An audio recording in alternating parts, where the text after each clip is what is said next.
Hello friends, welcome back to my YouTube channel where we are going to discuss UPSSC PET exam related important questions.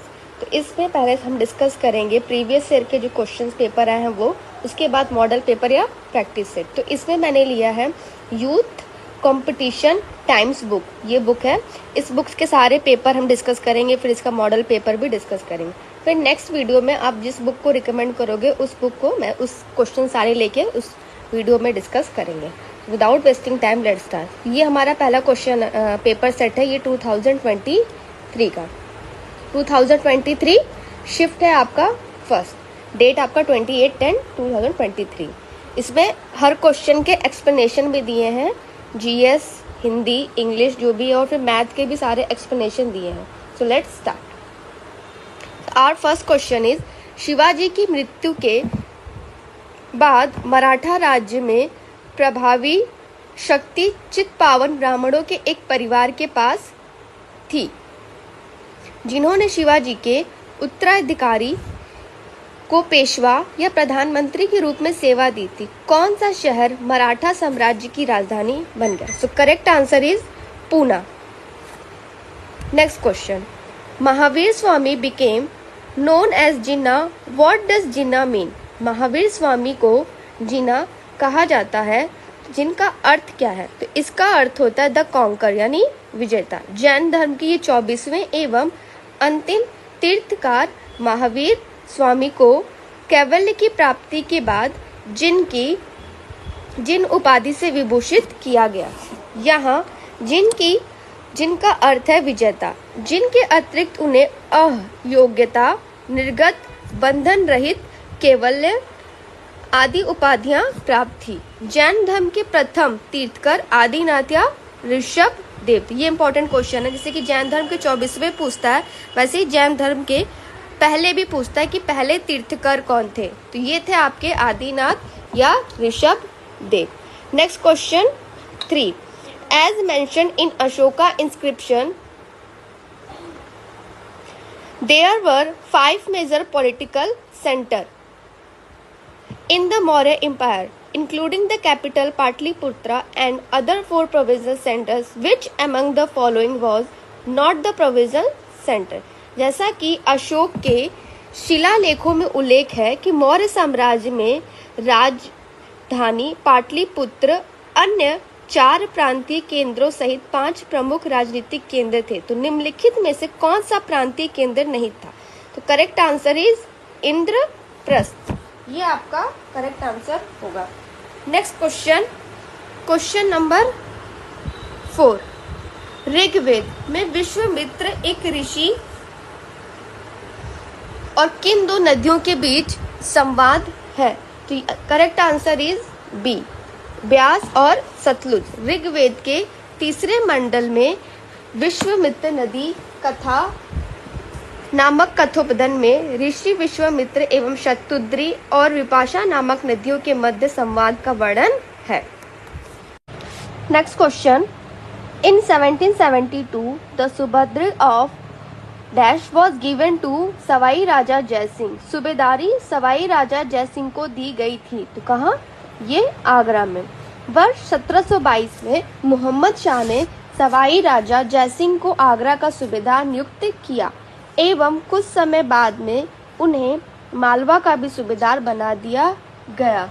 इन्हें सवाई की पदवी फर्रुखशियर ने दी थी। Next question number 6, निम्नलिखित में से किसने अपने सहयोगियों को यह महसूस करने के लिए प्रेरित किया था कि संविधान सभा ब्रिटिश निर्मित थी और ब्रिटिश योजनाओं पर काम कर रही थी, जैसा कि ब्रिटिश चाहते थे इस पर काम किया जाए? Correct answer is Somnath Lahiri.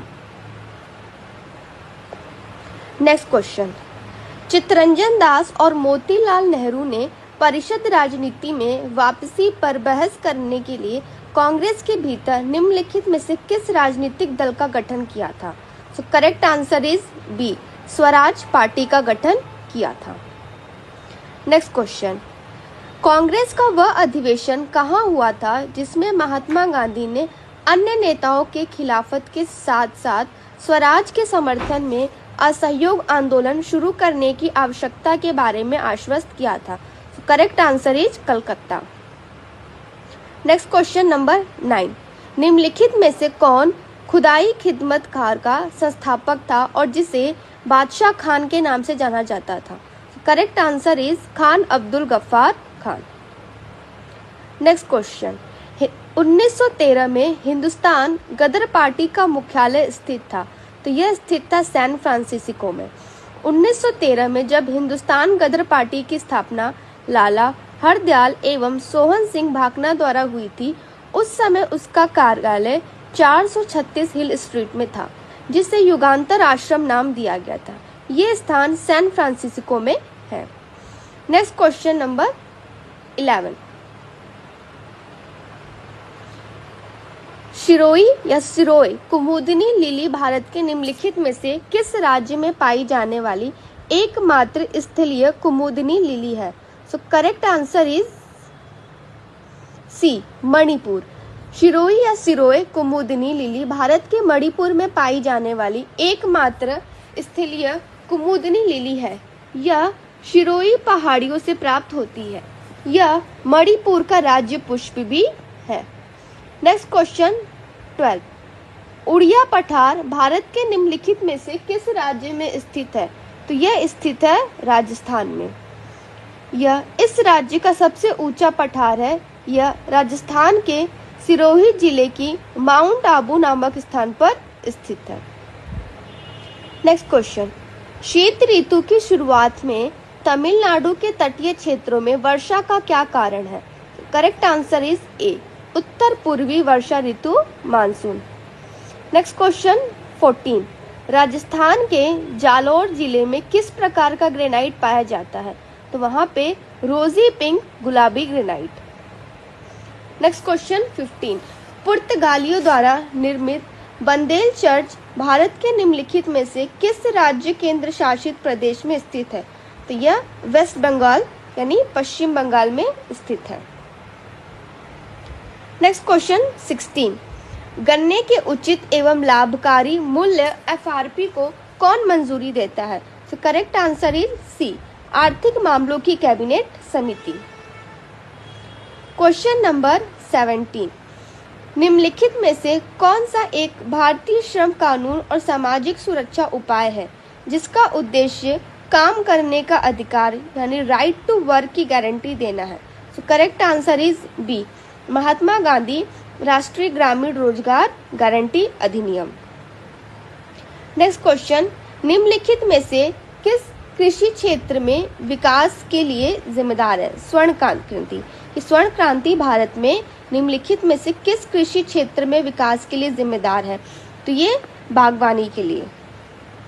Next question, बीमा विनियामक एवं विकास प्राधिकरण का मुख्यालय कहाँ स्थित है? तो ये हैदराबाद में स्थित है। नेक्स्ट क्वेश्चन, निम्नलिखित में से कौन सा डिपॉजिटरी संस्थान का एक प्रकार नहीं है? तो correct answer is a, NABARD. Next question 21, भारतीय स्वतंत्रता अधिनियम 1947 के पारित होने के साथ भारत का एक अधिराज्य बन गया और अधिराज्य विधानमंडल ने भारत सरकार अधिनियम 1935 की किस धारा के प्रावधानों के तहत 1947 से 1949 तक कानून बनाए? तो correct answer is a, section 100 यानी धारा 100। नेक्स्ट क्वेश्चन 22, एक व्यक्ति जो संसद का सदस्य नहीं है उसे राष्ट्रपति द्वारा अधिकतम कितने महीनों के लिए मंत्री के रूप में नियुक्त किया जा सकता है? तो करेक्ट आंसर इज 6 मंथ्स यानी 6 महीने के लिए नियुक्त किया जा सकता है।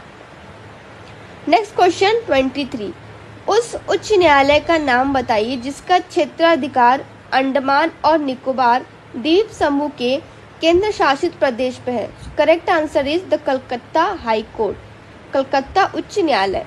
कलकत्ता उच्च न्यायालय की स्थापना 1862 में की गई थी। इसका क्षेत्राधिकार पश्चिम बंगाल राज्य के साथ साथ अंडमान और निकोबार द्वीप समूह केंद्र शासित प्रदेश पर भी है। नेक्स्ट क्वेश्चन, पंचायती राज संस्थाओं के अस्तित्व के लिए भारत की संसद द्वारा 73वां और 74वां संवैधानिक संशोधन कब पारित किया गया? तो यह पारित किया गया था दिसंबर 1992 में। नेक्स्ट क्वेश्चन 25, वर्ष 1928 में मोतीलाल नेहरू समिति द्वारा निम्नलिखित में से कौन सा अधिनियम या विधेयक प्रस्तावित किया गया था? तो ये आपका बिल ऑफ राइट्स यानी अधिकारों का bill. Next question 26, which one of the following is correct regarding larynx यानी स्वरयंत्र के संबंध में निम्नलिखित में से कौन सा सही है? तो देखिए इसमें क्या है कि स्वरयंत्र श्वसन तंत्र एक कॉर्टिलॉजिनस खंड है जो गर्दन के अग्रभाग में स्थित होता है। स्वरयंत्र का प्राथमिक कार्य सांस लेते समय निचले श्वसन पथ को श्वास नली में भोजन के प्रवेश से बचाता है। इसमें स्वर रज्जु भी शामिल है। यह एक कॉर्टिलॉजिनस कंकाल, तो इसमें से कोई ऑप्शन आपका दिया नहीं था, तो इसीलिए कोई भी करेक्ट आंसर नहीं है।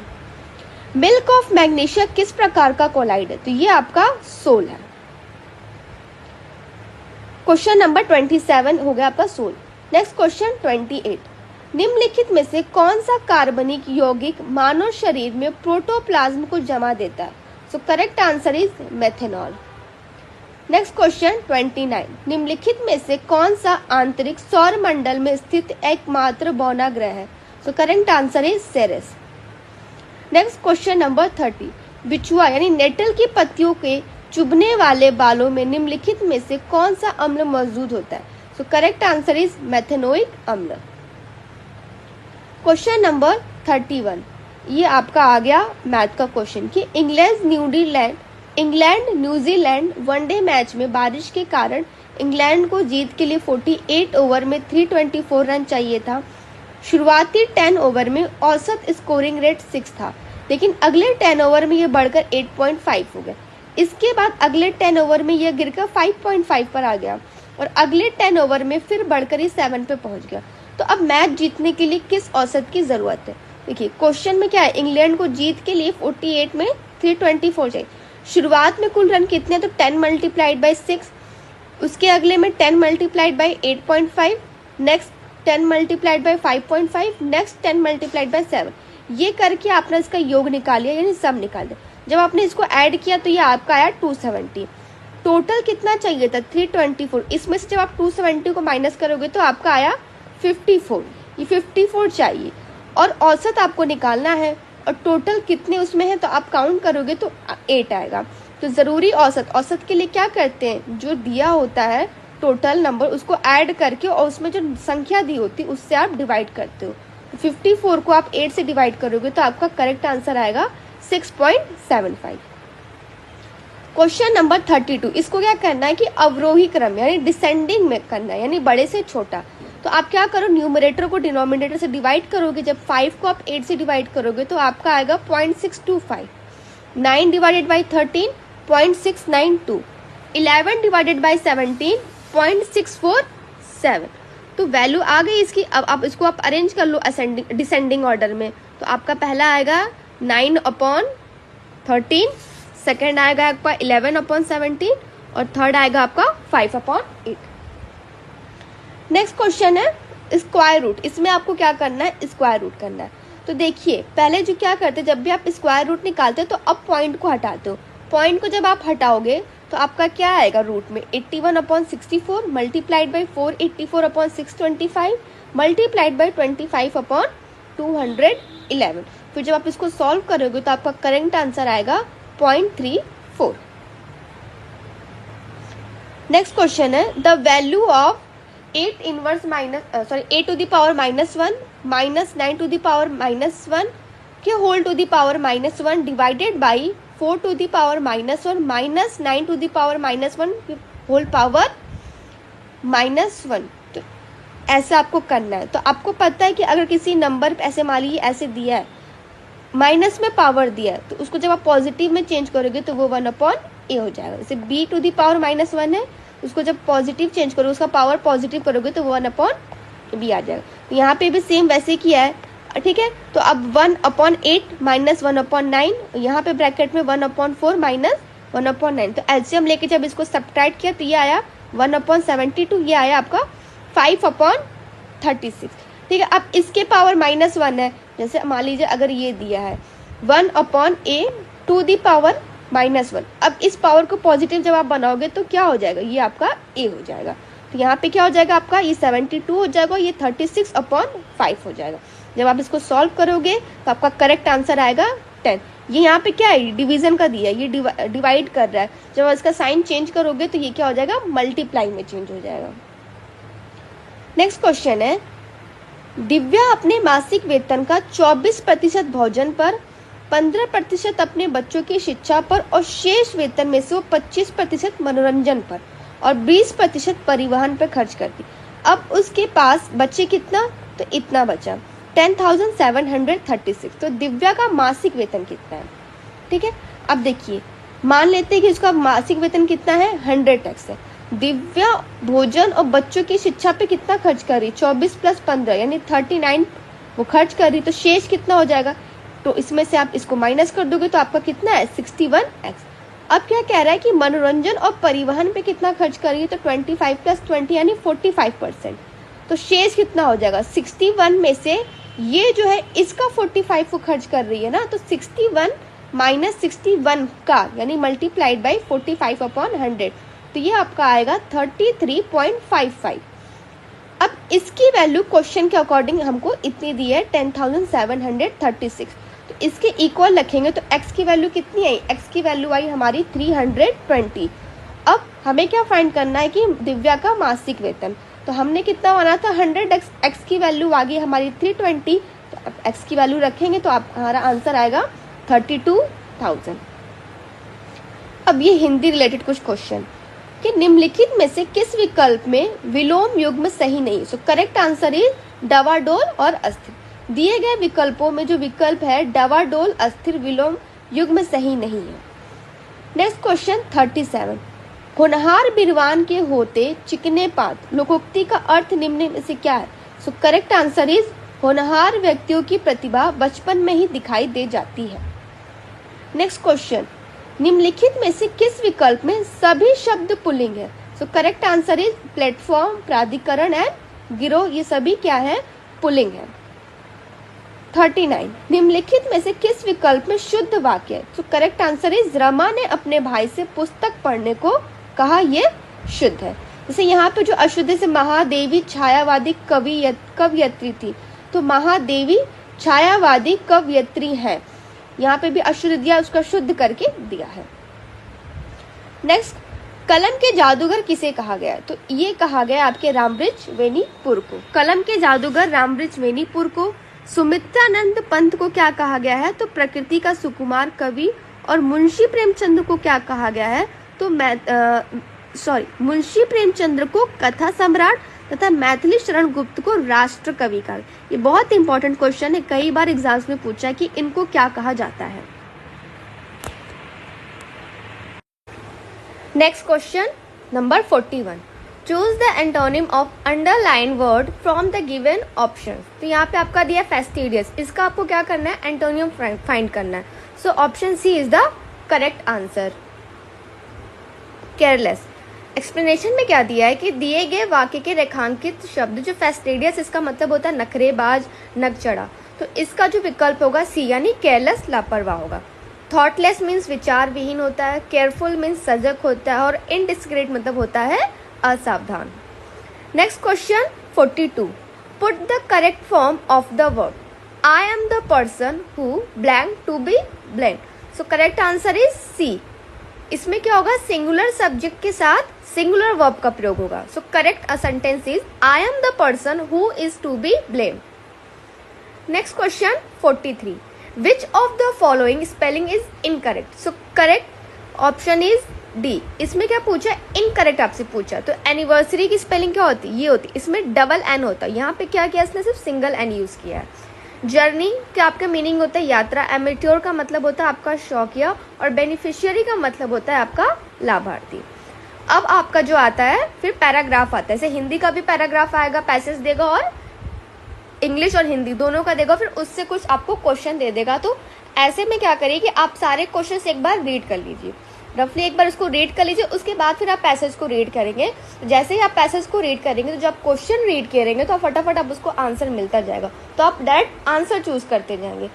क्या होता है कि अगर आपसे पहले पैसेज पढ़ा उसके बाद क्वेश्चन पढ़े तो ये टाइम टेकन हो जाएगा। तो सबसे बेस्ट है कि आप क्वेश्चन पढ़ लीजिए, उसके बाद पैसेज पे आइए। तो ये पैसेज आप पढ़ लेना, डायरेक्ट मैं क्वेश्चन बता रही हूँ और उसके आंसर देखती हूँ कि world's biggest peaks are located in. Correct answer is Himadri range. ये सारे जो आंसर है आपको इस पैसेज से आपको क्या करना होता है, फाइंड करके टिक करना होता है। Next question 45, northern India plains are rich in so alluvial deposits. अब ये आ गया आपका मैथ्स क्वेश्चन या फिर रीजनिंग।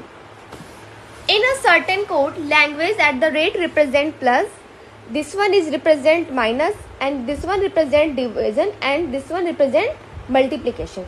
तो आपको क्या है, इसमें एक दे दिया जाएगा कि हाँ ये सिंबल ये रिप्रेजेंट कर रहा है, कि ये सिंबल प्लस रिप्रेजेंट करेगा, ये सिंबल आपका मल्टीप्लिकेशन रिप्रेजेंट करेगा, और उसके बाद आपको क्वेश्चन सॉल्व करना रहेगा। तो ये है आपका क्वेश्चन और आपको सॉल्व करना है। तो इसका क्या, ये रिप्रेजेंट करता है आपका डिवीजन, ये आपका रिप्रेजेंट करता है माइनस, ये आपका रिप्रेजेंट करता है ये आपका रिप्रेजेंट करता है माइनस, और ये आपका रिप्रेजेंट करता है डिवीजन। तो यहाँ पे क्या किया हमने, वो सिंबल को रख दिया, प्लस माइनस मल्टीप्लिकेशन सब्ट्रैक्शन जो भी आपका रहेगा वो सिंबल को रख के जब आप सॉल्व करेंगे तो आपका करेक्ट आंसर आएगा 58, यानी option A is the correct answer. ऐसे में क्या होता है कि जो भी आपको सिंबल रिप्रेजेंट कर रहा है, पहले आप क्वेश्चन लिख लीजिए। क्वेश्चन आपने मान लीजिए इसको लिख लिया, या फिर डायरेक्टली आप क्या करिए कि 8900, फिर ये जो सिंबल इसे ये रिप्रेजेंट कर रहा है आपका डिवीजन, तो डायरेक्ट डिवीजन लिखिए डिवाइडेड बाई 100। उसके बाद ये आपका रिप्रेजेंट कर रहा है माइनस, तो डायरेक्ट माइनस लिखिए, फिर 5 लिखिए। उसके बाद ये आपका रिप्रेजेंट कर रहा है मल्टीप्लिकेशन। ये करने के बाद जब आपने लिख लिया फिर आप बोर्ड मास रूल फॉलो करिए, फिर उसके अकॉर्डिंग आप सॉल्व करिए। बोर्ड मास रूल इसमें फॉलो करना होता है, वरना आपका आंसर गलत आएगा। नेक्स्ट क्वेश्चन है रीजनिंग का, find out the wrong number in the given sequence of number.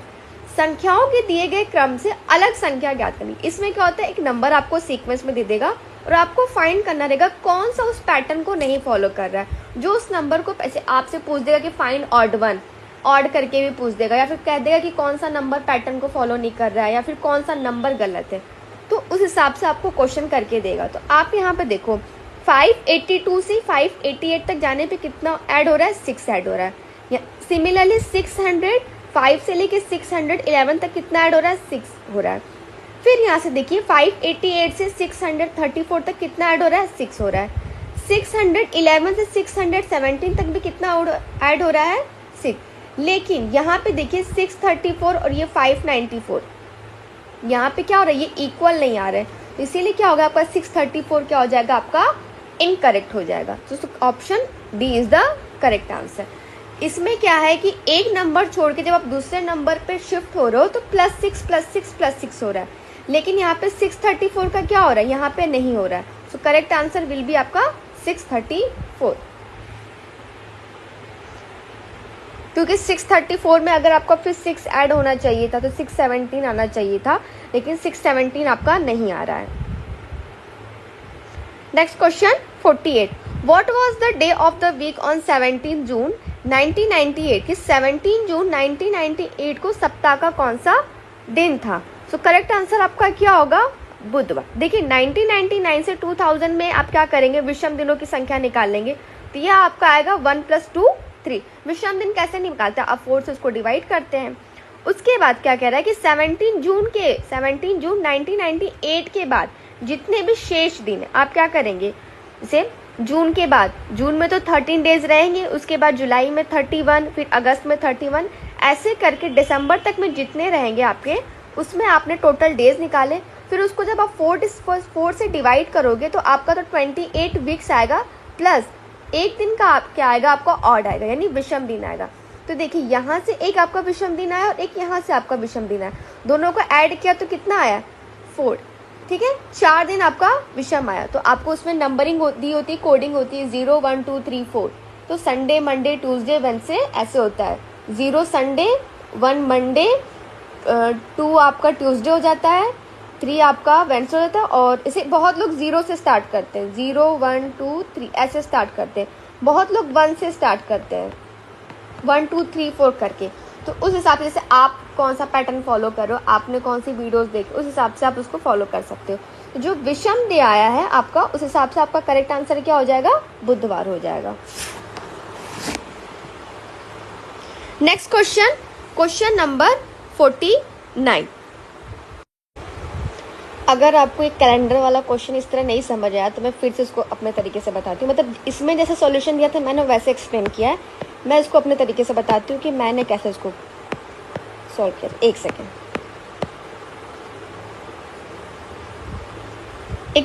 एक तो आपने विषम दिन, ऑड डे, मतलब ऑड डे क्या होता है कि वीक से जो एक्स्ट्रा बच जाते हैं, जैसे 7 से आप डिवाइड करने के बाद टोटल तो आपका आएगा कि हाँ किसी मंथ में कितने वीक हो रहे हैं, उस वीक को छोड़ के जो एक्स्ट्रा डेज बचते हैं वो आपका होता है विषम दिन।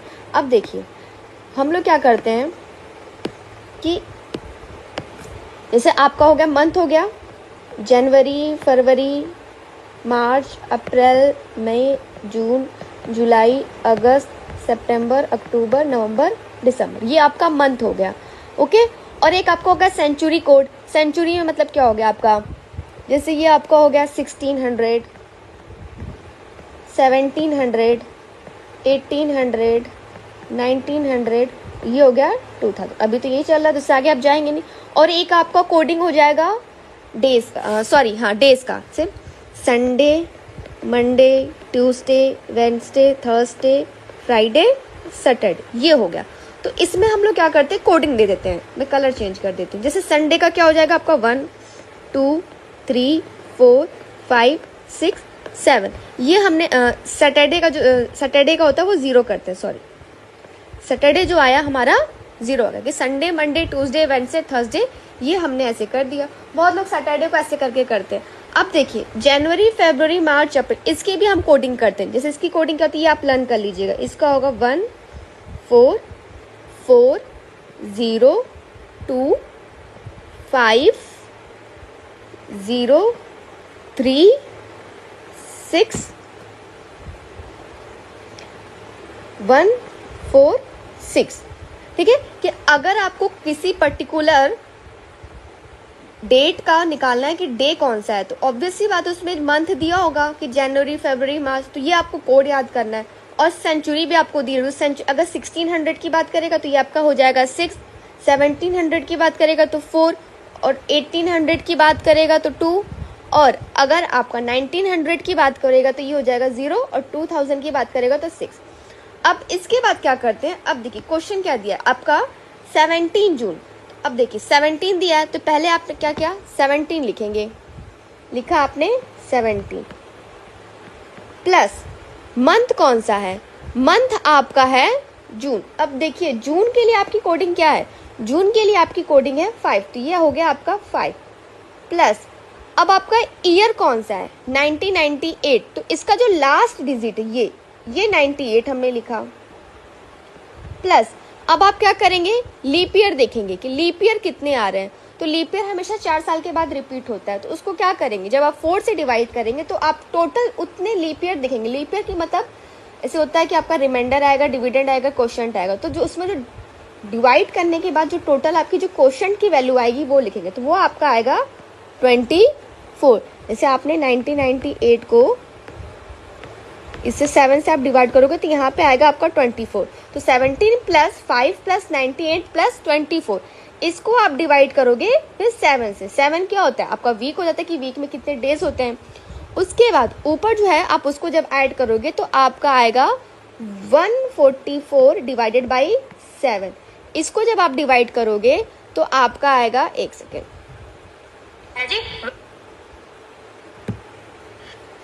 तो ये आपका आएगा, एक सेकेंड, हाँ 144 को आप डिवाइड करोगे तो आपका रिमाइंडर आएगा 4, रिमाइंडर आ गया 4। अब आप देखो जो डेज मैंने यहाँ पे लिखे हैं इस डेज में 4 किसका कोड है, तो ये आपका हो गया वेडनेसडे का। सो करेक्ट आंसर इसीलिए आपका क्या हो गया, वेडनेसडे। ये जो एक्सप्लेनेशन दिया है मतलब ये बहुत लोगों को समझ में नहीं आएगा, तो इसलिए मैंने कोडिंग वाइज बताया कि हाँ कैसे हम कोडिंग दे देते हैं, मंथ्स को कोड दे देते हैं, डेज को कोड दे देते हैं और सेंचुरीज को कोड। तो ये सबसे ईजी तरीका है कि आप मंथ्स का कोड याद कर लो, मंडे, ट्यूसडे, वेडनेसडे, इन सब का कोड आप याद कर लो, और उसके बाद सेंचुरीज का कोड याद कर लो, और उसके बाद जो डेट दी है उसको प्लस करो, मंथ जो दिया है उसकी कोडिंग लिखो, फिर जो सेंचुरी दी होगी, सेंचुरी आपका 1998 है, ठीक है 1998 यानी 1900 की बात हो रही है, 1900 की बात हो रही है, तो उसमें जो लास्ट में जो डिजिट रहेगा आपका, लास्ट में जैसे 98 है तो उसको क्या किया आपने, लिखा, उसका कोडिंग उसको 98 को लिख के फिर आप लीप ईयर फाइंड करोगे। कितना लीप ईयर के लिए हमेशा क्या करते हैं, यहाँ पे मैंने 0 लिखना भूल गई, सॉरी, क्योंकि ये ऐसे 0 ऐड करेंगे तो कोई वैल्यू उसकी होगी नहीं, लेकिन हाँ मान लीजिए अगर आपका 1700 सेंचुरी आता या 1600 सेंचुरी आता तो कोडिंग आपकी चेंज, यहाँ पे इसकी कोडिंग क्या हो जाएगी 6, तो 1900 इसकी कोडिंग 0 आ गई, तो 0 प्लस लास्ट का 2 डिजिट 98 लिखा। फिर उसी ईयर में हमने लीप ईयर निकालने के लिए उसको 4 से डिवाइड किया, नहीं इसको आप, हाँ 4 से आप डिवाइड करोगे क्योंकि हर 4 साल के बाद लीप ईयर आपका रिपीट होता है, तो 4 से डिवाइड करके आपने लीप ईयर निकाला, फिर ऐड करके उसको आप 7 से डिवाइड करोगे, 7 से डिवाइड करके जो कोड आएगा, जो भी नंबर आएगा उससे आप अपना डेज फाइंड कर लोगे। तो आपको बस ये नंबर याद करने की ज़रूरत है ना। नेक्स्ट क्वेश्चन, आई होप आपको, नेक्स्ट क्वेश्चन है आपका blood and relation. A minus B का अर्थ है कि ए बी का भाई है, ए डिवाइडेड बी का अर्थ है कि ए बी का पिता है, और ए मल्टीप्लाइड बी का अर्थ है कि ए बी की बहन है। तो निम्नलिखित में से कौन सा दर्शाता है कि पी क्यू का मामा है। ऐसे क्वेश्चन में हमेशा क्या करते हैं, हम ऑप्शन से सॉल्व करते हैं। जैसे इसमें करेक्ट ऑप्शन आपका डी दिया है, तो इसमें आपको क्या बताना है कि पी क्यू का मामा है, तो मतलब मेरी मम्मी के जो भाई रहेंगे वो मेरे क्या लगेंगे, मामा लगेंगे, ठीक है। तो option D is the correct answer. ऐसे क्वेश्चन में हम हमेशा क्या करते हैं, ऑप्शन से चलते हैं, क्योंकि बहुत टाइम टेकन हो जाता है अगर आपको ऑप्शन में फाइंड करना है कि कौन सा रिलेशन चाहिए, तो इससे अच्छा है कि आप फटाफट ऑप्शन से देख के करेक्ट कर लो, ठीक है। नेक्स्ट क्वेश्चन है 50। इसमें क्या दिया है आपका कि स्टेटमेंट दिया है कि सभी डंडे बंदूक हैं, कुछ नावें डंडे नहीं हैं। आपको इसमें क्या करता है, स्टेटमेंट दे देता है और आपसे कंक्लूजन पूछता है और आपसे पूछेगा कि दोनों कंक्लूजन में से कोई एक सही है या दूसरा सही है, या दोनों सही नहीं है या फिर दोनों सही है।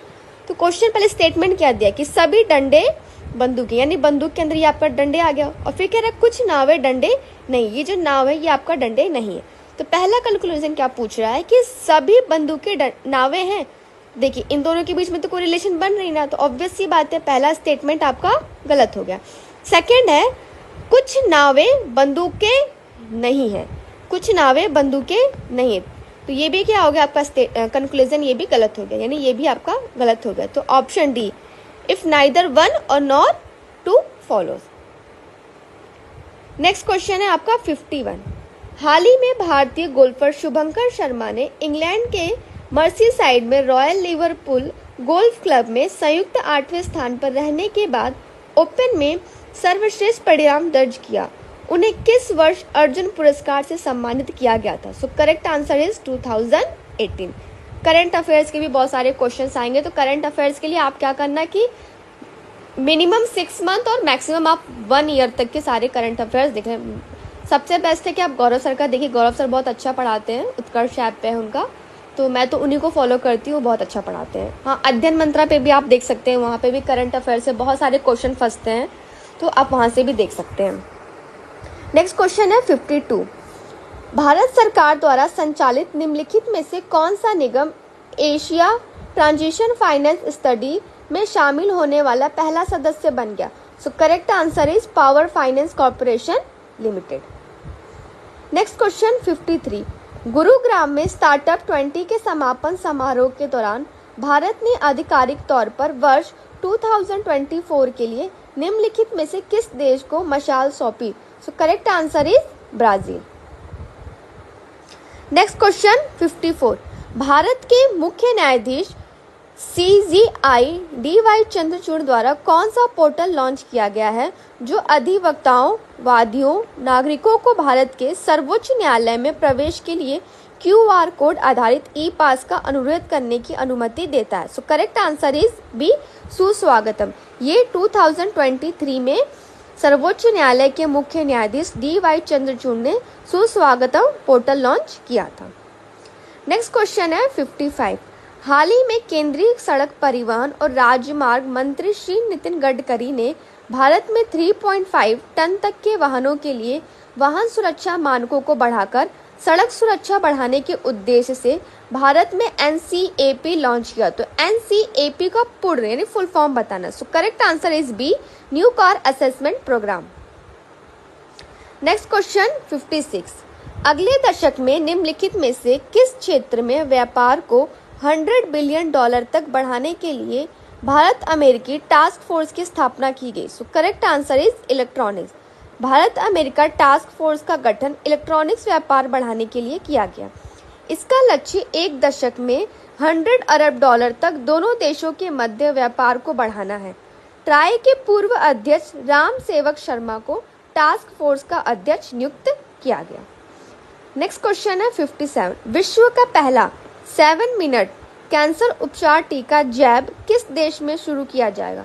So correct answer is a, England में। विश्व का ये पहला 7 मिनट का कैंसर उपचार टीका है जैब, जो इंग्लैंड में शुरू किया गया।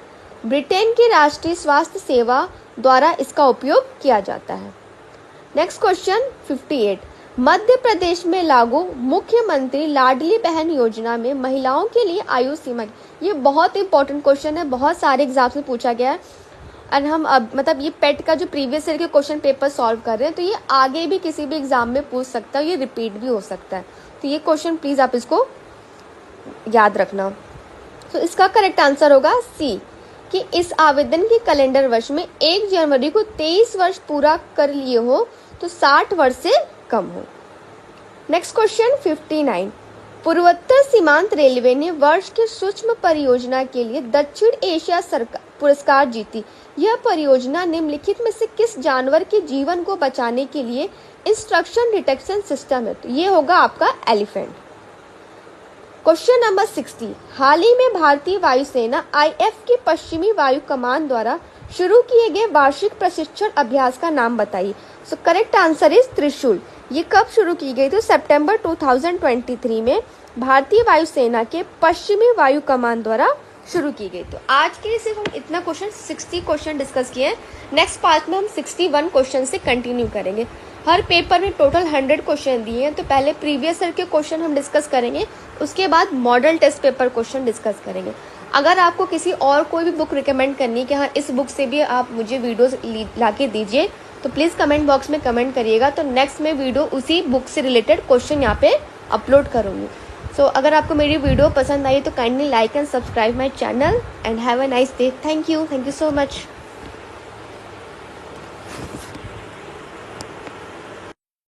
उस क्वेश्चन से आगे हम कंटिन्यू करेंगे। So without wasting let's start our 61 question. Maenam वन्यजीव अभयारण्य भारत के निम्नलिखित में से किस राज्य केंद्र शासित प्रदेश में स्थित है? So correct answer is Sikkim. Maenam वन्यजीव अभयारण्य भारत के सिक्किम राज्य में स्थित है और इसकी स्थापना 1969 में की गई थी। Next question 62। तेलंगाना राज्य के पालमपेट गांव में स्थित रामप्पा मंदिर, जिसे वर्ष 2021 में यूनेस्को विश्व धरोहर स्थल घोषित किया गया था, उसका निर्माण निम्नलिखित में से किस राजवंश के शासनकाल के दौरान किया गया था? So correct answer is Kakatiya. Telangana राज्य के पालमपेट गांव में स्थित रामप्पा मंदिर की स्थापना काकतीय वंश के शासक गणपति देव के शासनकाल में 1213 ईस्वी में की गई। इसे रुद्रेश्वर मंदिर भी कहते हैं। 2021 में यूनेस्को विश्व धरोहर सूची में भी शामिल किया गया था। Next question number 63। भारतीय संघ के प्रधानमंत्री और अन्य मंत्रियों की नियुक्ति भारत के संविधान के किस अनुच्छेद के तहत होती है? तो ये होता है आर्टिकल 75 यानी अनुच्छेद 75। इस अनुच्छेद के अंतर्गत जो भारत के प्रधानमंत्री और अन्य मंत्रियों की नियुक्ति भारत के राष्ट्रपति द्वारा की जाती है। Next question 64। कुथू भारत के निम्नलिखित में से किस राज्य केंद्र शासित प्रदेश में कुथमबलम मंदिर में प्रदर्शित एक सामाजिक धार्मिक कला है? तो correct answer is Kerala. Koothu Bharat के केरल राज्य में स्थित कुथमबलम मंदिर में प्रदर्शित किए जाने वाला एक सामाजिक धार्मिक कला है। Now next question 65। केंद्रीय भारतीय भाषा संस्थान का मुख्यालय कहाँ स्थित है? So correct answer is a, Mysore. यहाँ पे हो जाएगा आपका मैसूर, कर्नाटक में। Next question 66। रासायनिक हथियारों का निषेध संगठन में कितने सदस्य राष्ट्र हैं? Correct answer is 193। ये जो एक्सप्लेनेशन दिया है हर क्वेश्चन का, आप इसको भी ध्यान देते जाइएगा क्योंकि इससे भी क्वेश्चंस हमेशा पुटअप होते हैं। तो देखिए, OPSW अपने 193 सदस्य देशों के साथ अपनी सीट रखता है। हेग, नीदरलैंड यह रासायनिक हथियारों के स्थायी और सत्यापन योग्य उन्मूलन के वैश्विक प्रयास की देखरेख करता है। नेक्स्ट क्वेश्चन 67, निम्नलिखित में से कौन मालदीव की आधिकारिक भाषा है? So correct answer is D, Dhivehi. Maldives की आधिकारिक भाषा है दिवेही। राष्ट्रीय मछली क्या है वहाँ की? तो फिन टूचा। राष्ट्रीय फूल क्या है? तो वहाँ का पडुआक। और वहाँ का राष्ट्रीय वृक्ष क्या है? तो वो है नारियल ताड़। नेक्स्ट क्वेश्चन 68, पूला निम्नलिखित में से किस देश की राष्ट्रीय मुद्रा है? तो ये बोत्सवाना। पूला बोत्सवाना देश की राष्ट्रीय मुद्रा है। बोत्सवाना में पूला का शाब्दिक अर्थ होता है बारिश, क्योंकि बोत्सवाना में बारिश बहुत कम होती है। बोत्सवाना दक्षिणी अफ्रीका में एक स्थल सीमा देश है। नेक्स्ट क्वेश्चन 69, पेरुंगदाई कोंगू वेलिर द्वारा लिखित महाकाव्य कृति है। यह भारत के निम्नलिखित में से किस साहित्य से संबंधित है? ये आपके तमिलनाडु पेरुंगदाई कोंगी वेलुर द्वारा लिखित महाकाव्य कृति है। यह भारत के तमिल साहित्य से संबंधित है। नेक्स्ट क्वेश्चन है 70, 1967 में निम्नलिखित में से किस वीरता पुरस्कार का नाम बदलकर शौर्य चक्र कर दिया गया? So correct answer is C, Ashoka Chakra वर्ग 3। भारत सरकार द्वारा जनवरी 1967 में 3 वीरता पुरस्कारों अशोक चक्र 1, अशोक चक्र 2 और अशोक चक्र 3 का नाम बदलकर क्रमशः अशोक चक्र, कीर्ति चक्र, शौर्य। ये बहुत इंपॉर्टेंट क्वेश्चन है, ये क्वेश्चन रिपीट भी हो सकता है आपका। अब जैसे इंग्लिश का एक आया था पैसेज, अब ये हिंदी का पैसेज आ गया। तो सेम इसमें भी क्या करेंगे, हम क्या करते हैं कि सबसे पहले क्वेश्चन हम ऐसे रफली रीड कर लेते हैं और उसके बाद फिर पैसेज को रीड करेंगे। तो उससे क्या होगा कि हमें आंसर इजीली मिल जाएगा और हमारा टाइम भी बच जाएगा। तो मैं डायरेक्ट यहाँ पे क्वेश्चंस के आंसर बता रही हूँ, लेकिन आप भी जब क्या करना एग्जाम में आप डायरेक्ट क्या करना, पहले क्वेश्चन पढ़ लेना, उसके बाद पैसेज पढ़ना। 71 क्वेश्चन, हमारे देश में समाजोपयोगी ऊर्ध्वमुखी योजनाओं से वंचित वर्ग कौन सा है? So correct answer is C. Next question 72, लेखक के अनुसार शोषण का शिकार कौन लोग होते हैं? So correct answer is B, वस्तु एवं सेवाओं का उपयोग करने वाले उपभोक्ता समूह। नेक्स्ट क्वेश्चन 73, समाज के मध्यम वर्ग की कौन सी समस्या है? So option D is the correct answer, जीवन यापन में आर्थिक परेशानी से सामाजिक प्रतिष्ठा पर खतरा। नेक्स्ट क्वेश्चन 74, समाजोपयोगी ऊर्ध्वमुखी योजनाओं से वंचित वर्ग के शोषण के लिए कौन उत्तरदायी? सो करेक्ट आंसर इज ए, राजनेता, व्यापारी वर्ग, सरकारी तंत्र एवं तथाकथित बुद्धिजीवी वर्ग। नेक्स्ट क्वेश्चन 75, शैक्षणिक और सांस्कृतिक शब्द किस व्याकरणिक इकाई से संबंधित है और किस प्रत्यय से मिलकर बने हैं? इसका करेक्ट आंसर होगा विशेषण और विशेषण शब्द। प्रत्यय कौन सा होता है उसमें? तो एक प्रत्यय। नेक्स्ट क्वेश्चन अगेन 76 to 80 आपका एक गद्यांश दिया है और उससे आपको कुछ प्रश्न दिए हैं। सो प्रश्न ये है, क्या भिक्षावृत्ति देश की एक समस्या है? आपका इस विषय में क्या विचार है? So correct answer is C, भिक्षावृत्ति देश की एक ज्वलन समस्या बन गई है क्योंकि लोग इसको जानबूझकर अपना व्यवसाय बना रहे हैं। नेक्स्ट क्वेश्चन 77, विभिन्न स्थलों पर लोग भीख देने के लिए क्यों बाध्य हो जाते हैं? So correct answer is B, अपंगता, कुरूपता, अशक्तता, वृद्धावस्था आदि देखकर लोग भीख देने के लिए तैयार हो जाते हैं। नेक्स्ट क्वेश्चन 78, भीख न देकर दूसरों की मदद करने का कौन सा विकल्प सही है? So correct answer is B, पैसे देकर किसी भिखारी को रोजगार धंधे के लिए प्रेरित करके मदद करना, ये क्या है? एक सही तरीका है। नेक्स्ट क्वेश्चन 79, दान, पुण्य और जीवन मुक्ति में कौन सा समास है? सो करेक्ट आंसर इज द्वंद्व और तत्पुरुष। क्वेश्चन नंबर 80, खानदानी भिखारी कैसे होते हैं? करेक्ट आंसर इज सी, जिनकी भीख मांगने की जगह पुश्तैनी और पीढ़ियों से निश्चित है। 80 तक हो गया क्वेश्चन। अब 81 to 85, अब आपका क्या आएगा? ये क्वेश्चन आ गया, जैसे चार्ट से आ जाएगा या डेटा इंटरप्रिटेशन से रिलेटेड अब आपके क्वेश्चन आएंगे।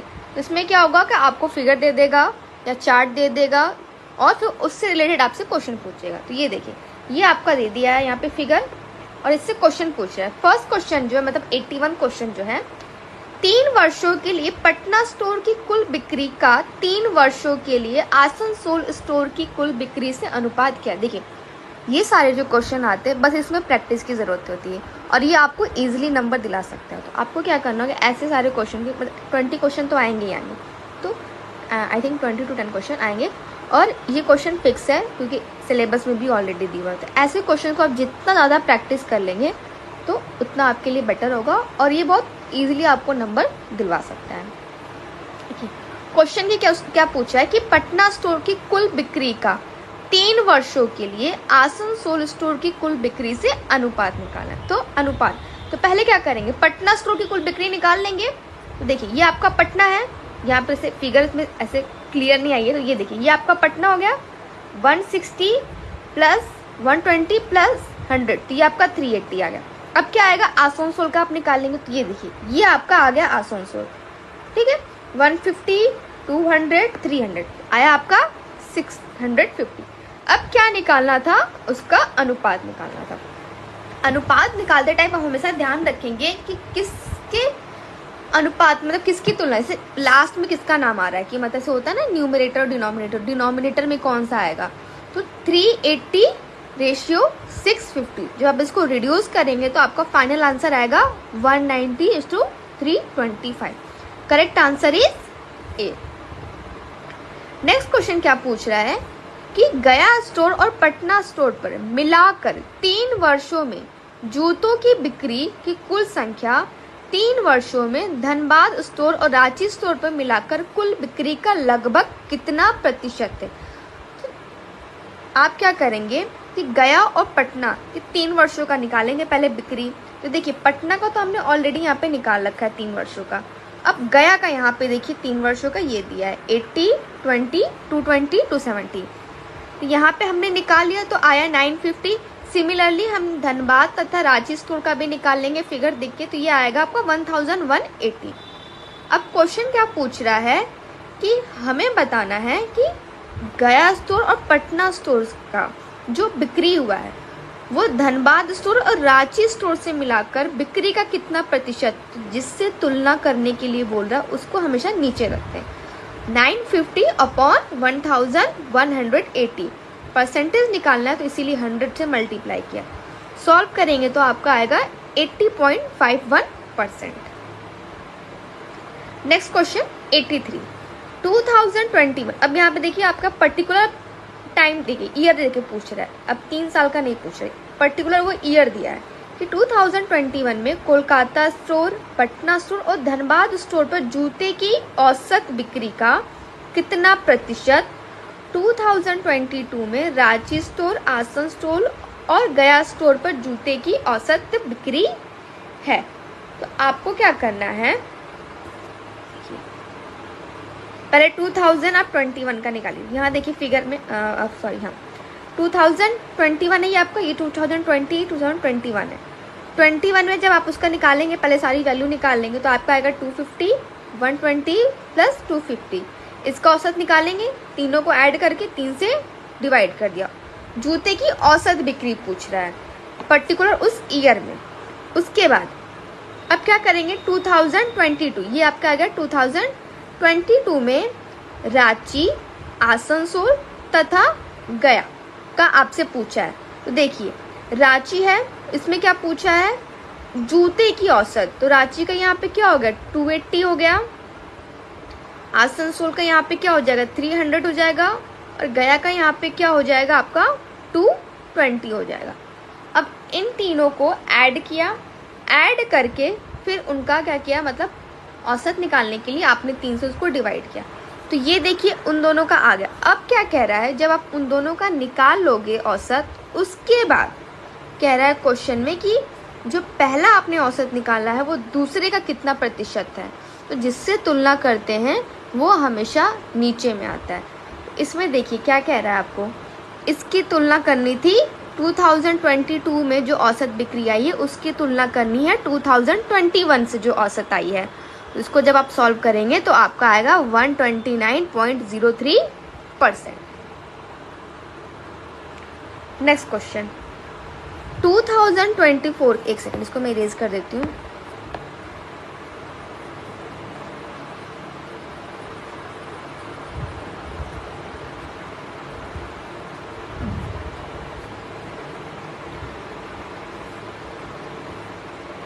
टू 2020 के लिए सभी स्टोर के जूतों की औसत बिक्री का वर्ष 2020 के लिए सभी स्टोर के जूतों की औसत बिक्री का वर्ष 2021 के लिए सभी स्टोर के जूतों की औसत बिक्री से अनुपात निकालना। अब क्या करना है आपको, पहले औसत निकालना है, फिर उनका अनुपात निकालना है।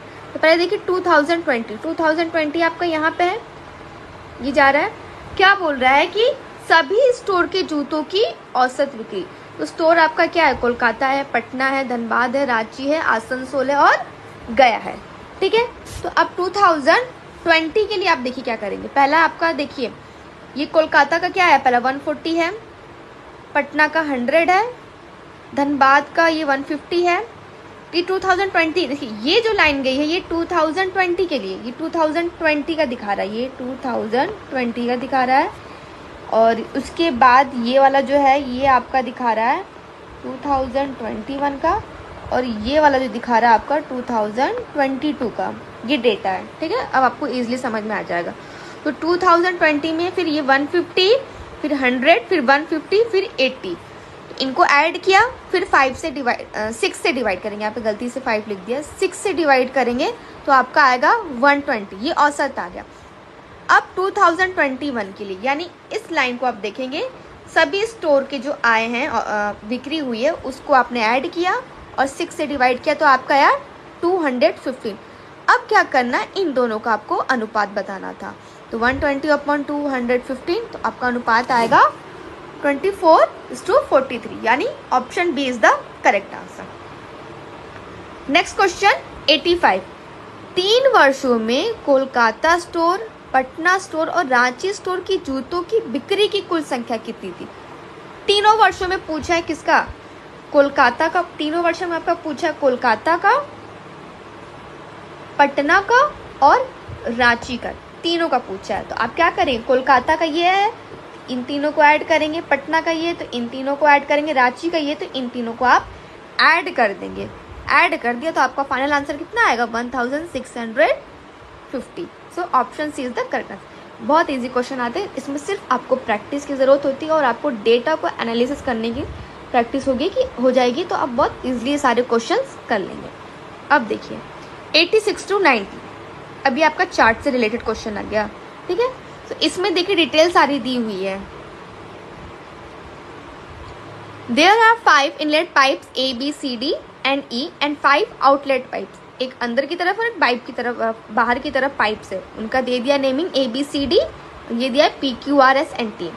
कनेक्टेड है जो टैंक है। The first pie chart represent the percentage of the tank field by each, ये जो है ये भरने का दिखा रहा है।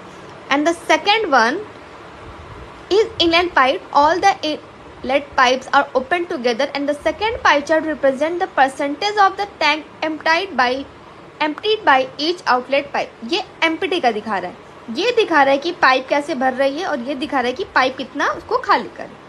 और यहाँ पे देखिए कैपेसिटी दे दिया है कि 1000 लीटर कैपेसिटी है। Time taken to fill the tank when all the inlet pipes are open together 2 minutes, कि 2 मिनट में टंकी भर जाती है अगर सारे पाइप्स को खोल दिया गया। और 1.6 मिनट्स में टंकी खाली हो जाती है जब सारे पाइप्स को खोल देते हैं पानी बाहर निकालने के लिए। तो इन्हीं सब डेटा का यूज़ करके आपको क्वेश्चन को अब सॉल्व करना है। अब क्वेश्चन देखिए आपसे क्या पूछा है कि यदि pipe A, B, D, R और S को एक साथ खोल दिया जाए तो टैंक को भरने में लगने वाला अनुमानित समय ज्ञात कीजिए। ठीक है, अब देखिए यहाँ पे आपका ऑलरेडी यहाँ पे दिया हुआ है। ठीक है, कि सभी इनलेट पाइप को एक साथ खोलने पर टैंक को भरने में समय कितना लग रहा है? 2 मिनट लग रहा है।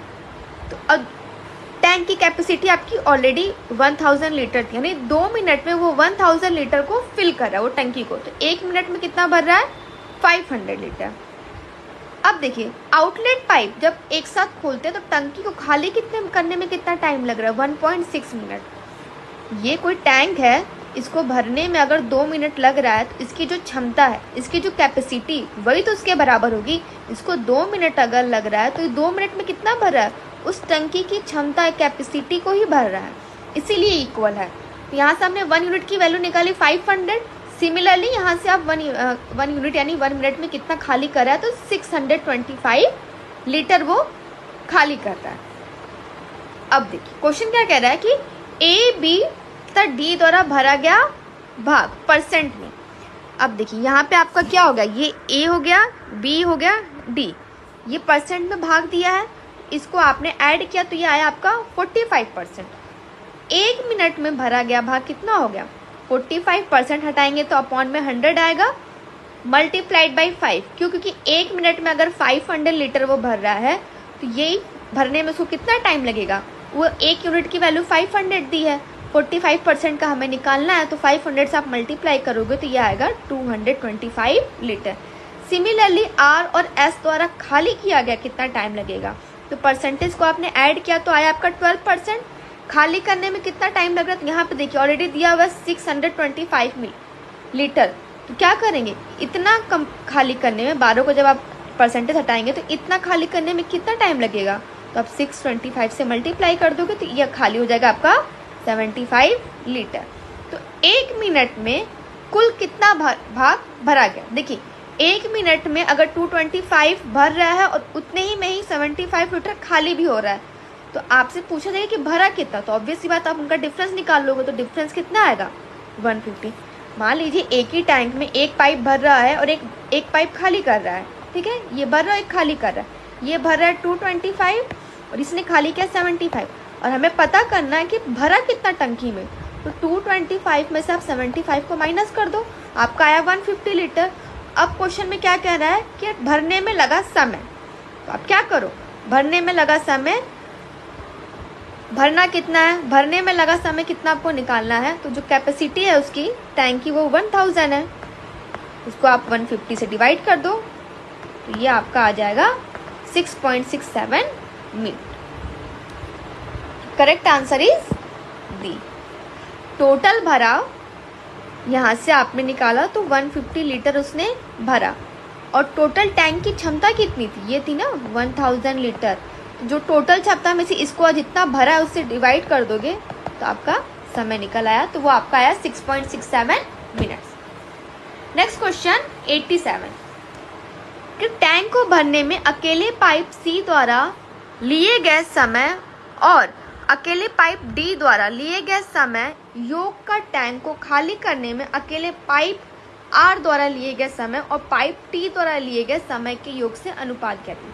पहले देखिए, पहले क्या करना है कि अकेले पाइप सी तथा डी द्वारा भरने में लगा समय वो आपने निकाला, वो आप निकालोगे। उसके बाद अकेले पाइप आर तथा टी द्वारा भरने में लगा समय, पहले आप सी और डी का निकालो कि भरने में कितना टाइम लग रहा है, फिर आर और टी का निकालो।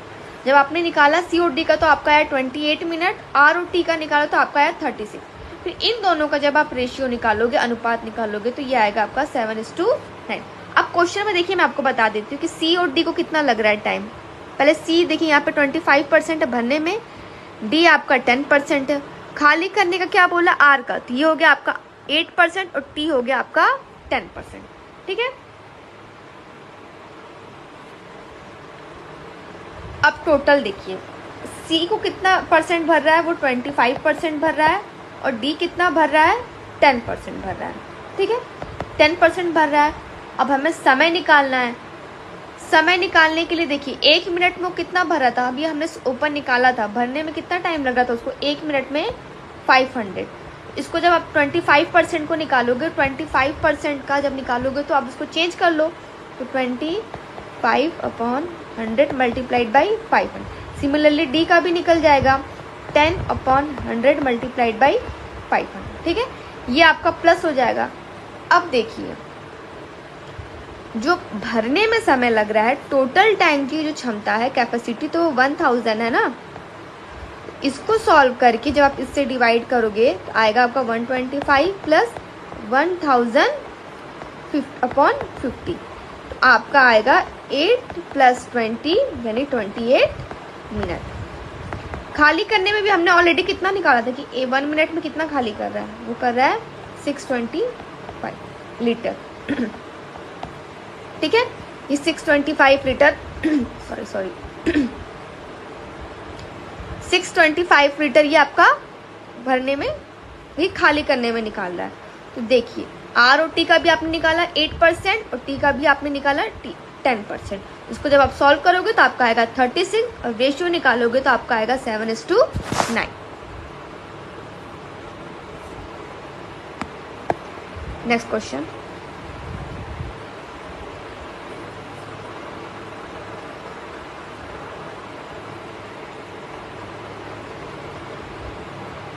नेक्स्ट क्वेश्चन है 88 कि पाइप बी और सी द्वारा एक साथ टैंक को भरने में, अब देखिए पाइप बी और सी एक साथ भर रहे हैं, लिया गया समय पाइप ए डी ई द्वारा एक साथ भरने में लिए गए समय से लगभग कितना मिनट है। ठीक है, सिमिलरली क्या करेंगे, ए और डी और ई द्वारा जो पानी भर रहा है वो आप समय निकाले तो कितना आएगा आपका 3.33 मिनट, और बी और सी द्वारा भरने में कितना टाइम लगा वो आपका आया 5 मिनट। ठीक है, ऑलरेडी हमने यहाँ पे निकाल लिया है 1 मिनट में कितना भर रहा है और 1 मिनट में कितना खाली कर रहा है, तो परसेंटेज आप वहाँ से नोट करके उसको आप कन्वर्ट कर लोगे तो आपका निकल आएगा।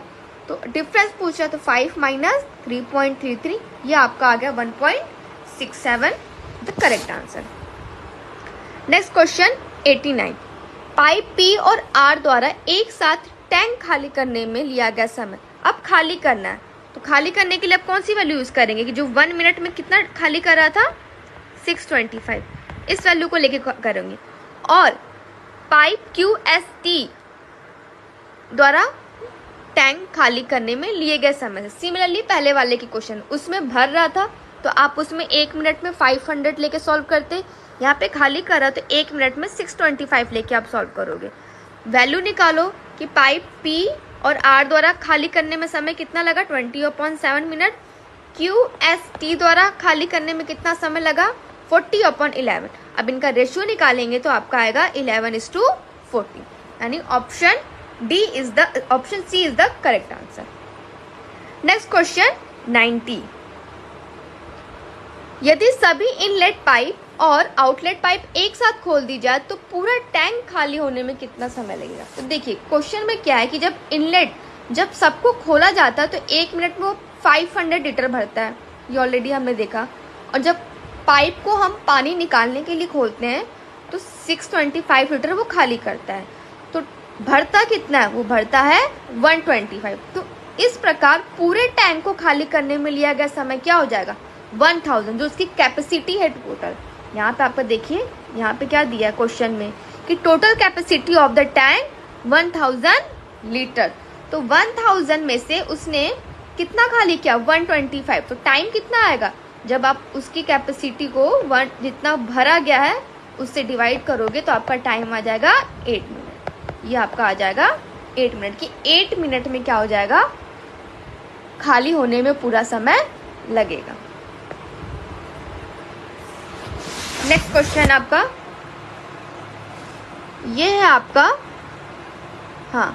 Table charts. ठीक है, टेबल चार्ट से रिलेटेड क्वेश्चन।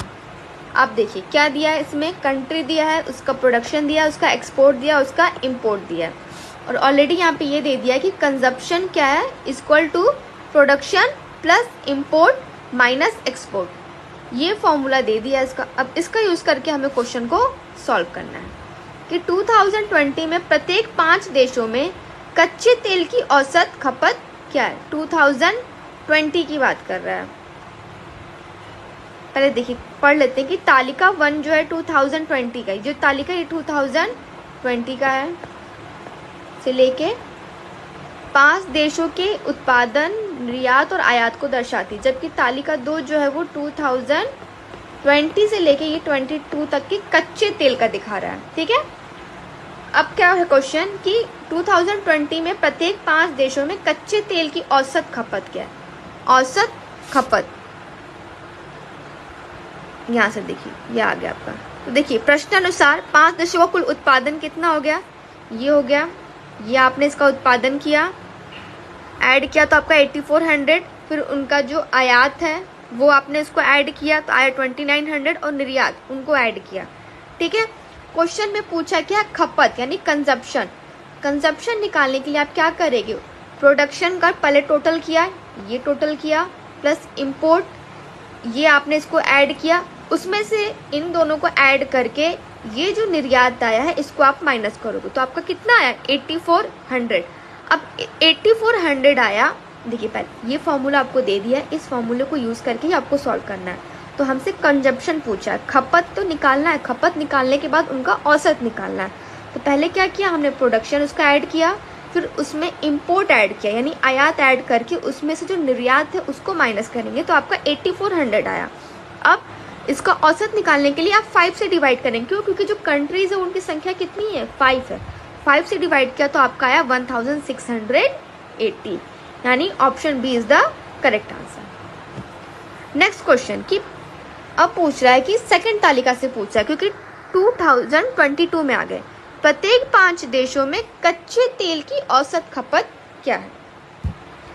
अब देखिए यहाँ पे परसेंटेज में दिया है, ठीक है, परसेंटेज में दिया है तो परसेंटेज को पहले आप क्या करेंगे? नॉर्मल में चेंज करेंगे। जैसे यहाँ पे देखिए अफगानिस्तान में प्रोडक्शन कितना है? 2100, यहाँ पे कितना दिया है? 20%। यहाँ पे देखिए इसका एक्सपोर्ट कितना है? 600, तो यहाँ पे कितना दिया है? 15%। अब देखिए क्वेश्चन यहाँ पे क्या है कि 2022 में 5 देशों में कच्चे तेल के उत्पादन, निर्यात तथा आयात निम्न। तो पहले हम क्या करेंगे? प्रोडक्शन निकालेंगे यानी उत्पादन निकालेंगे।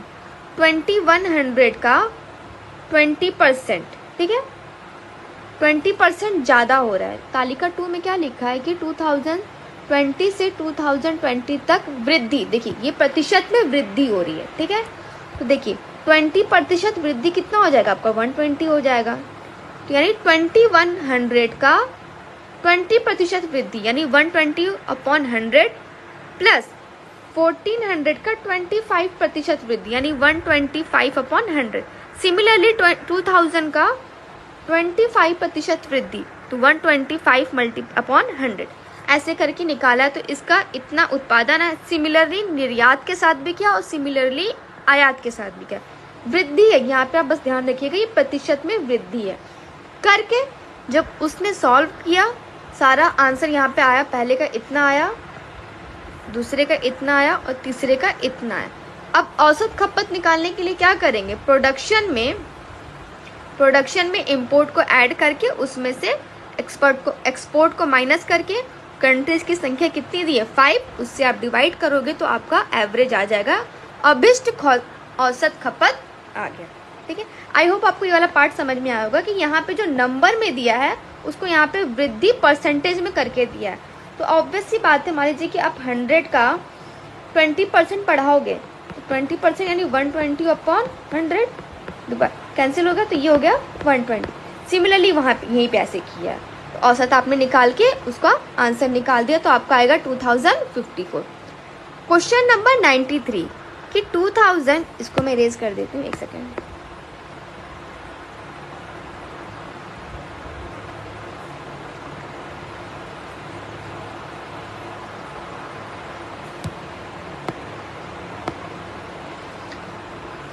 पांच देशों में एक साथ निर्यात आयात अनुपात क्या? अब देखिए ये बहुत इजी है, ठीक है। 2020 की बात करें, इन पांचों देशों के निर्यात और आयात का यानी एक्सपोर्ट और इंपोर्ट का आपको रेशियो निकालना है, ठीक है। पहले आप एक्सपोर्ट की वैल्यू सारी ऐड कर लो और इंपोर्ट की वैल्यू ऐड कर लो। ये ऐड किया तो आपका है 2900 और इसको भी ऐड किया तो आपका है 2900। अब इन दोनों का रेशियो निकालोगे तो ऑब्वियस ही बात ही कैंसिल हो जाएगा, आपका आएगा 1। So option C is the correct answer. Question number 94 2020 से 2022 तक कच्चे तेल की खपत में प्रतिशत वृद्धि निम्नलिखित में से किस देश में सबसे अधिक हुई है? कि कंजप्शन किस देश में वृद्धि में परसेंटेज में बताना है कि सबसे ज़्यादा किसकी हुई है। तो सिमिलरली आप क्या करोगे, हर देश का, मतलब पहले अफगानिस्तान का, बांग्लादेश का, देन भूटान का, देन मालदीव का, ऐसे आप निकालो। निकालने के लिए क्या करना होगा कि देखिए पहले प्रतिशत वृद्धि निकालनी है। प्रतिशत वृद्धि निकालने के लिए क्या करेंगे, कंजप्शन निकालेंगे उनका, ठीक है। तुलना किससे करना है, 2020 से, ठीक है। तो 2020 से आपको इसका करना है। तो देखिए अफगानिस्तान का जैसे हमें निकालना है, तो पहले इसका कंजप्शन क्या हो जाएगा, इसका कंजप्शन हो जाएगा 2100 production plus import minus export, ये आएगा आपका डिनोमिनेटर में। क्यों, क्योंकि इससे आपको कंपैरिजन करना है 2020 की वैल्यू। तो ये देखिए सिमिलरली इसने वैसे किया। अब देखिए अब 2020 में क्या किया, उसी वैल्यू को परसेंटेज में बढ़ा के दिया, यानी 2100 का 20% वृद्धि, तो ये हो जाएगा आपका 120 प्लस 400 का, अफगानिस्तान की बात हो रही है, ठीक है, इंपोर्ट, ये हो जाएगा आपका 18%, मतलब एक सेकेंड,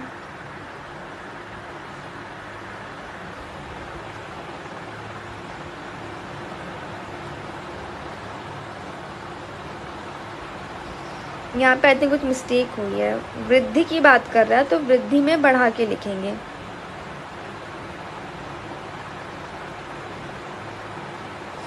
क्वेश्चन है 2020 से 2022 तक कच्चे तेल की खपत में प्रतिशत वृद्धि, अच्छा प्रतिशत वृद्धि पूछा, इसमें निम्नलिखित में से किस देश में सबसे अधिक हुई है।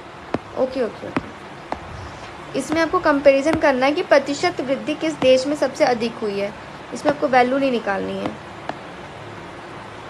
एक सेकेंड,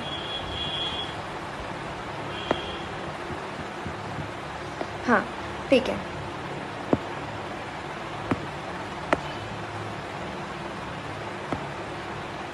देखिए डिनोमिनेटर का भी मैंने समझाया कैसे आपने निकाला।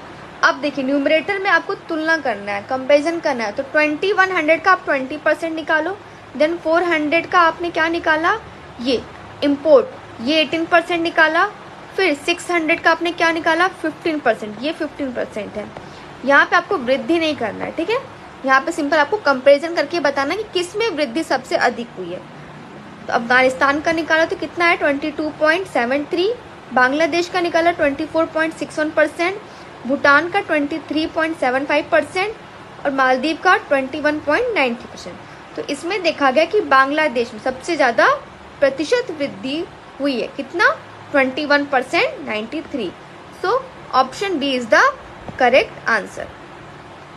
नेक्स्ट क्वेश्चन 95, निम्नलिखित देशों में से कौन से देश का आयात से खपत का अनुपात सबसे ज़्यादा है। कि आपको क्या फाइंड करना है इसमें, which countries import consumption ratio was highest among the following countries. इसमें क्या करना है, आयात और खपत। आयात और खपत का मतलब देखिए, आयात आपका क्या हो गया, आयात हो गया आपका इंपोर्ट, और खपत निकालने के लिए आप क्या करोगे, इस फॉर्मूले का यूज़ करके निकालोगे।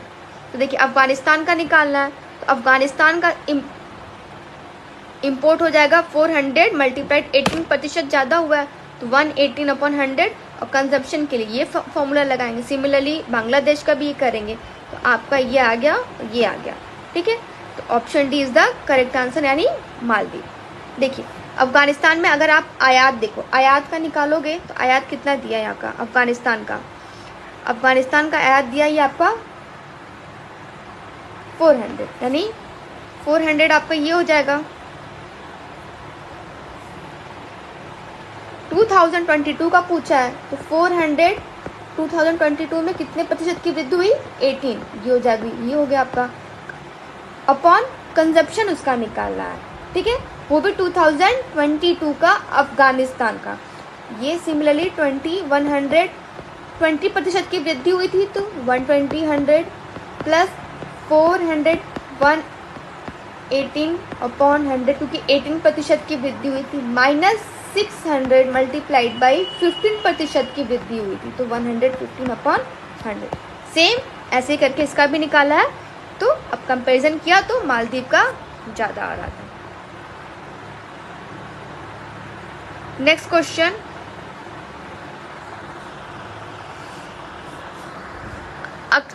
अक्षय के पास ये आपका नया दिया है कि अक्षय के पास 5000 लीटर शुद्ध दूध है। वह कुल दूध का 40% 6 अलग अलग व्यक्तियों ABCDEF को बेचता है और कुल दूध का शेष 60% वह अपनी दुकान में उपयोग करता है। प्रत्येक व्यक्ति ABCDEF और शुद्ध दूध में पानी मिलाते हैं।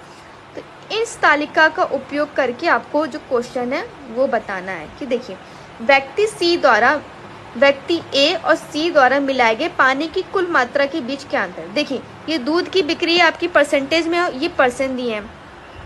ये दिया है कि पानी की सांद्रता शुद्ध में पानी मिलाएंगे, the concentration of water after adding water in pure milk. जब दूध में आपने पानी मिला दिया तो पानी की कंसंट्रेशन, ठीक है, the concentration of water after adding water in pure milk, ये आपका दिया। क्वेश्चन में क्या पूछा है कि व्यक्ति A और C द्वारा मिलाए गए पानी की कुल मात्रा के बीच अंतर क्या है। देखिए, एक ने क्या किया है, पानी कितना मिलाया, उसमें पानी की अगर कंसंट्रेशन 20% तो ऑब्वियस सी बात है दूध कितना होगा, 80% होगा, क्योंकि कोई भी नंबर अपने में 100% होता है, अगर उसमें 20% पानी है तो ऑब्वियस सी बात है 80% उसमें दूध होगा। सिमिलरली C का देखिए, C में अगर 15% अगर आपका पानी है तो 85% आपका क्या हो गया, दूध हो गया। अब क्वेश्चन के अकॉर्डिंग देखिए, दूध आपका यहाँ पे दिया होगा कि अक्षय के पास 5000 लीटर शुद्ध दूध है। वह कुल दूध का 40% 6 अलग अलग व्यक्तियों में बेचता है और कुल दूध का 60% वह अपनी दुकान पे उपयोग करता है। जो दूध है उसका 40% वो 6 अलग अलग व्यक्तियों को बेच देता है और उसी दूध का जो 60% वह अपनी दुकान में उपयोग करता है। प्रत्येक व्यक्ति ABCDEF और शुद्ध दूध में पानी मिलाते हैं, ठीक है। तो जिनको वो मिलता है उसमें वो क्या करते हैं, पानी मिलाते हैं। अब आप यहाँ पे देखिए, दूध हो गया आपका 80%, पानी हो गया आपका 20% और C यहाँ पे क्या हो गया आपका 85% और ये आपका यहाँ पे पानी हो गया 15%। अब देखिए, क्वेश्चन में क्या पूछा है कि पानी की कुल मात्रा के बीच, यानी जो पानी की कुल मात्रा आई है हमें इसके बीच में क्या करना है, अंतर निकालना है। तो 20% पानी है तो देखिए 20% पानी है तो ये आपका हो गया 100 और दूध आपका 80% हो, तो ये आपका हो गया 400। सिमिलरली C आपका देखिए क्या है, यहाँ पे C में 85% है तो ये आपका हो गया 200 और 15% ये है तो 200 ये आपका हो गया। अब देखिए 200 डिवाइडेड बाई 85 मल्टीप्लाइड बाई 15 तो ये आपका आ गया 35.3, यानी व्यक्ति A और C द्वारा जोड़े गए पानी की कुल मात्रा के बीच अंतर कितना हो जाएगा, 100 माइनस 35.3 यानी 64.7, यानी इट्स अप्रॉक्स 65 लीटर। अब नेक्स्ट क्वेश्चन देखिए क्या कह रहा है कि व्यक्ति C द्वारा मिलाए गए पानी की कुल मात्रा और व्यक्ति E द्वारा मिलाए गए पानी की कुल मात्रा का संबंधित अनुपात बताइए। तो दूध और पानी का हमने अनुपात निकाल दिया 200 और व्यक्ति का भी, इसका भी निकाल दिया, E का भी 75% अगर उसमें दूध है तो 25%। देखिए पानी की तो मात्रा यहाँ पे दे दी ना, जैसे मान लीजिए E में अगर 25% अगर उसके पास पानी है तो ऑब्वियस सी बात है रिमेनिंग कितना होगा, उसके पास 75% ही होगा ना। अब देखिए यहाँ पे कहाँ गया, दूध उसके पास 200 है तो उसका देखिए पानी आपका है 15%, दूध हो गया आपका 85%। इसका परसेंटेज आप निकालेंगे तो 285 मल्टीप्लाइड बाई 15 तो ये आ गया का 35.3, इसका आ गया 200, इनका रेशियो निकाले तो आपका आ गया 3:17, यानी option D is the correct answer. Similarly same question के निम्नलिखित में से किसने शुद्ध दूध में सबसे कम मात्रा में पानी मिलाया, तो ऑप्शन ए, ठीक है, ऑप्शन ए यानी आपका क्या हो जाएगा, बी ने सबसे कम मात्रा में पानी मिलाया। क्वेश्चन नंबर 99, मान लीजिए A, B और C अपने घोल को एक पात्र में मिलाते हैं तो नए घोल में दूध की सांद्रता क्या होगी, ठीक है। अब कह रहा है कि A, B, C अपने घोल को एक पात्र में मिलाते हैं तो नए घोल में दूध की सांद्रता, देखिए ABC का जब हमने यहाँ पे ऐड करके निकाला तो ये आया हमारा 800 लीटर और कुल दूध और पानी कितना हो जाएगा, तो 800 प्लस 100, ये वाला 100 प्लस 22.2 प्लस 35.3, ये आपका आ गया 957.5। तो इसकी सांद्रता निकालने क्या करेंगे, 800 upon 957.5 multiplied by 100। Correct answer is 83.55%। Next question 100, सभी व्यक्तियों द्वारा मिलाकर कुल कितने लीटर पानी मिलाया गया। Correct answer is C 456। यहाँ पे आपने क्या निकाला, तो 100 plus 22.2, 35.3, 43.9, 200 plus 54.5। Correct answer is 456। तो आज के लिए इतना रखते हैं। अगर आपको ये वाला क्वेश्चन जो लास्ट में हमने डिस्कस किया अगर आपको समझ में नहीं आया है, मतलब जैसे एक्सप्लेनेशन में दिया या फिर जैसे इस बुक में दिया है, तो आप मुझे कमेंट करिएगा, तो मैं उसको नेक्स्ट वीडियो में मतलब जैसे हम लोग सॉल्व किया फिर जैसे हमें बताएंगे हम वैसे बताएंगे, फिर अपने तरीके से इसको डिस्कस करेंगे अगर आपको इस बुक का ही जो मेथड समझ में नहीं आया तो। आज के लिए सिर्फ इतना रखते हैं। So like and subscribe my channel and thank you so much and have a nice day.